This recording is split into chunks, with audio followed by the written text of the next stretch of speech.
सबसे पहले भारत के राजकुमार जननायक राहुल गांधी की ये बात सुनिए।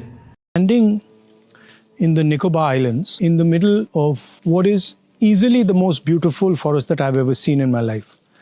Thousands and thousands and thousands of acres of rainforest. And what is happening here is that all these trees are going to be cut with total disregard for the people who live here, with total disregard for the damage this is going to do to India's ecology. It's amazing that 160 square kilometers of this forest are being chopped up so that one businessman, Mr. Adani, can fulfill his fantasies. Just the wood here is worth lakhs of crores. And by the way, this is just the part of the forest that we were able to enter. I'd like to show you the part that we couldn't enter because it's so thick and it has so many trees. Every single person who lives on this island is against this project, has not been asked about this project, does not know what compensation they're going to get for their land. And now I understand why the government didn't want me to come here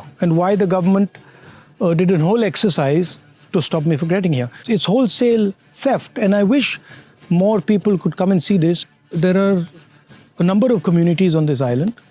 There are tribals, there are settlers who are from the defense forces who came here to ensure the safety of these islands. They've asked me to raise this in Parliament, and I will gladly do that.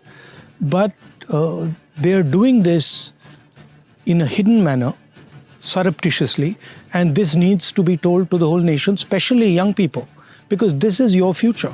This is possibly one of the biggest scams and largest thefts of Indian property, of ecological property that has ever taken place. बात 14 फरवरी 2023 की है, जब मैं पहली बार अंडमान निकोबार द्वीप समूह गया था घूमने के लिए 6 दिनों के लिए। तब मुझे वहाँ पता चला कि यहाँ पे मलक्का द्वीप के ऊपर में भारत अपना पोर्ट डेवलप करेगा। इस बात को 3 साल हो गए हैं, अब 2026 आ गए हैं, बात काफ़ी आगे बढ़ चुकी है। ग्रेट निकोबार प्रोजेक्ट के नाम से मलक्का स्टेट में ये काम आगे बढ़ गया है।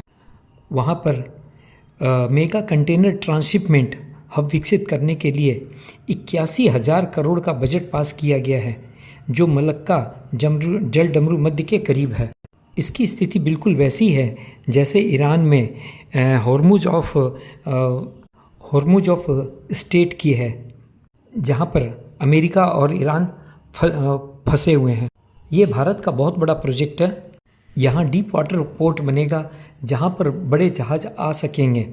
कोलंबो और सिंगापुर जैसे पोर्ट पर भारत की फिर निर्भरता कम हो जाएगी। साथ ही यहाँ पर एक अंतर्राष्ट्रीय हवाई अड्डा भी बनेगा, एक टाउनशिप भी डेवलप होगी, बिजली का बुनियादी ढांचा भी यहाँ पर विकसित होगा। इसे ग्रेट निकोबार परियोजना भी कहते हैं। यह क्षेत्र मलेशिया के काफ़ी नज़दीक है।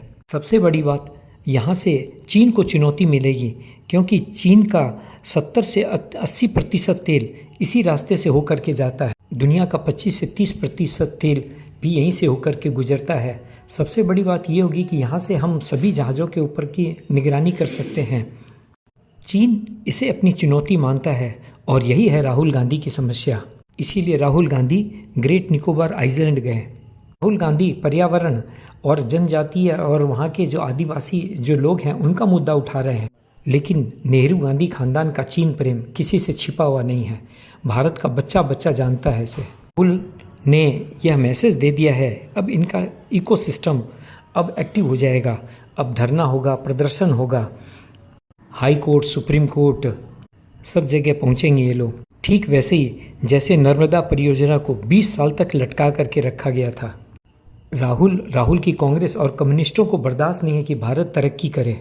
राहुल गांधी बुरी तरह से एक्सपोज हो रखे हैं, लेकिन वो निर्लज्ज भी हैं और ढीठ भी हैं।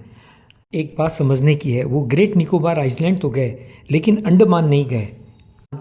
इसलिए नहीं गए क्योंकि वहाँ जाते तो उनको सेलुलर जेल जाना पड़ता, जहाँ पर वीर सावरकर की वो कोठड़ी उन्हें देखनी पड़ती, जो कि ये ख़ानदान कभी बर्दाश्त नहीं कर सकता है। वीर सावरकर की तारीफ़ इनको बर्दाश्त नहीं है।